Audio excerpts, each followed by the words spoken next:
আইনা তাযাবুন, তোমরা ফিরে আসো, তোমরা কোথায় চলে যাচ্ছ? নামাজ ছেড়ে তোমরা কোথায় যাবে?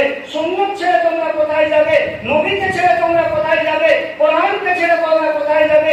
উলামাকে ছেড়ে কোথায় যাবে? তোমরা কোন পথের প্রতীক হয়েছো? যে পথটা তোমরা ধরেছো ওই পথটা জাহান্নামের পথ, ওটা জান্নাতে যাওয়ার পথ নয়। আমাদের রাস্তা আমাদের নবী দেখিয়ে দিয়ে গেছেন, জান্নাতি রাস্তা।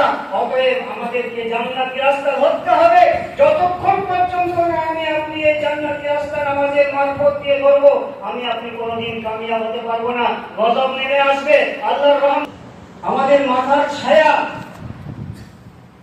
হযরত মাওলানা চাঁদপুরি সাহেবের ইমামতিতে আমি আপনি পড়ার সুযোগ পাচ্ছি, আলহামদুলিল্লাহ। আল্লাহর কাছে দোয়া করুন যে আল্লাহ রাব্বুল আলামিন তিনি যখন আমাকে আজ জুমাতে এসে উপস্থিত করেছেন, এর পরবর্তীতে আর কোন নামাজ যেন আমার জিন্দগি থেকে আমার আমল নামাতে যেন এই কথা লেখা না হয় বেনামাজি এই লোকটা জুমার নামাজটা পড়েছে কিন্তু এই আসরটা পড়েনি, মাগরিবটা পড়েনি, ইশাটা পড়েনি, আর এই সপ্তাহে মসজিদে আসেনি। এটা যেন ফেরেশতারা আমার আপনার আমল নামাতে না লিখে। আল্লাহ রাব্বুল আলামিন এটাই কোরআনে পাকের মধ্যে বলেছেন, ইরজিউ আইনা তাযাবুন, তোমরা ফিরে আসো, তোমরা কোথায় চলে যাচ্ছ? নামাজ ছেড়ে তোমরা কোথায় যাবে? সুন্নাত ছেড়ে তোমরা কোথায় যাবে? নবীকে ছেড়ে তোমরা কোথায় যাবে? কোরআনকে ছেড়ে তোমরা কোথায় যাবে?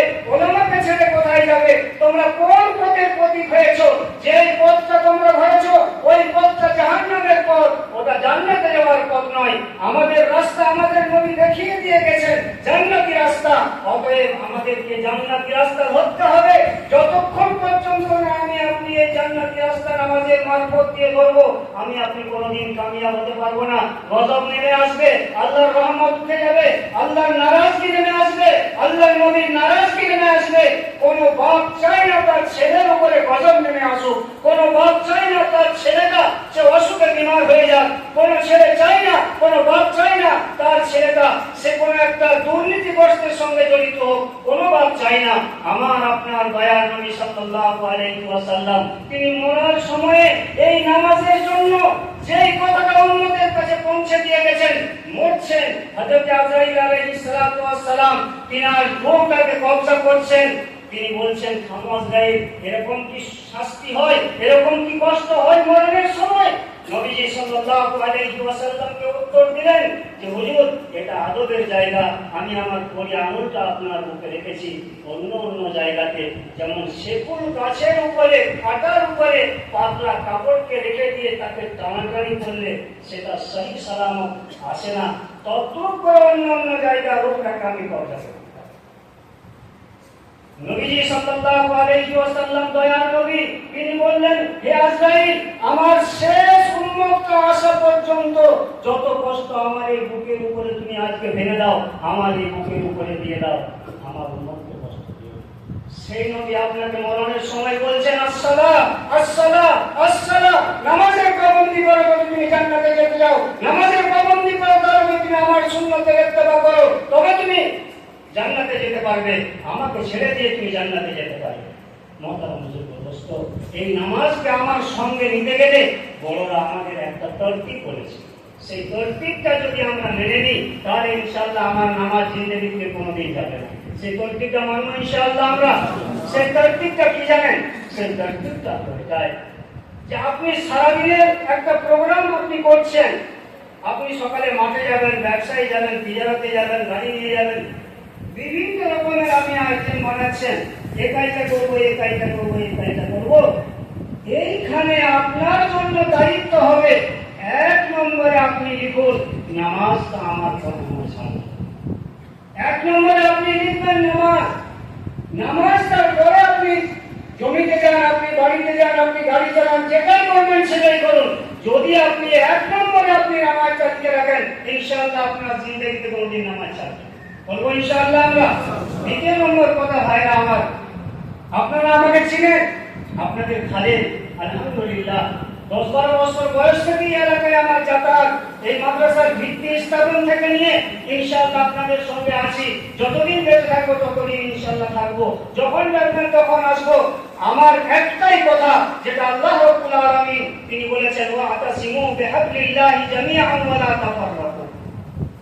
এর উপরে যদি আমরা আমল করতে পারি ইনশাআল্লাহুল আজিজ, এই মাদ্রাসা কাসিমুল উলুম এই পশ্চিম বাংলা কেন, এই আমাদের ভারতবর্ষের মধ্যে একটা বিশেষ জায়গাতে জায়গা করতে পারবে ইনশাআল্লাহ। যতদিন পর্যন্ত আপনারা এক ছায়ার তলে, এক ঝান্ডার তলে, এক মত হয়ে যতদিন কাজ করবেন, এই মাদ্রাসা, এই মসজিদ ইনশাআল্লাহ একটা জায়গায় একটা পৌঁছতে পারে। সেই জন্য দ্বিতীয় নম্বর অনুরোধ আপনাদের কাছে, নিজেদের মধ্যে বিভেদ আমরা করবো না।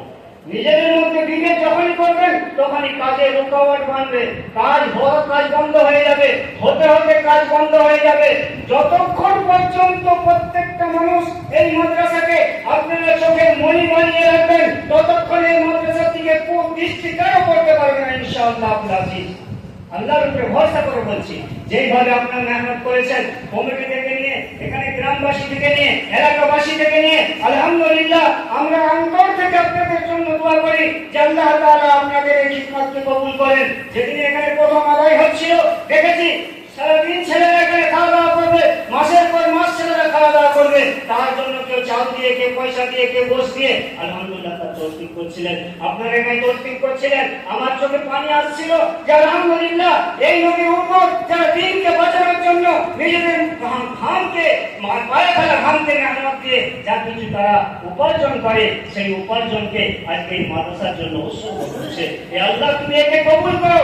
আপনাদের এই ইখলাসের বরকতে আল্লাহ রাব্বুল আলামিন এই মাদ্রাসাকে এতদূর পৌঁছেছে। ইনশাআল্লাহ এটা আরো আমাদের প্রোগ্রাম আছে, একে যেভাবে আগে নিয়ে যাওয়ার জন্য ইনশাআল্লাহ আমাদের প্রোগ্রাম আছে। আমরা সেরকম পরামর্শ দেবো ইনশাআল্লাহ। সেভাবে এগিয়ে গেলে ইনশাআল্লাহ আজিজ এই মাদ্রাসা অনেক দূরে পৌঁছে যাবে। তো দ্বিতীয় নম্বরে আমি আপনাদের কাছে অনুরোধ করে যাচ্ছি, নিজেদের মধ্যে কোন রকম বিভেদ আনবেন না, কোন রকম তোড় আনবেন নি। যেটা হবে পরামর্শ সালাহ করে, নিজেদের মধ্যে আলোচনা করে একমত হয়ে কাজ করবেন, তো আল্লাহ রাব্বুল আলামিন ইনশাআল্লাহ আপনাদেরকে অনেক আগে বাড়িয়ে দিবেন। যা এই দু চারটে কথা আপনাদের কাছে আমি রেখে ইনশাআল্লাহ আমি আমাদের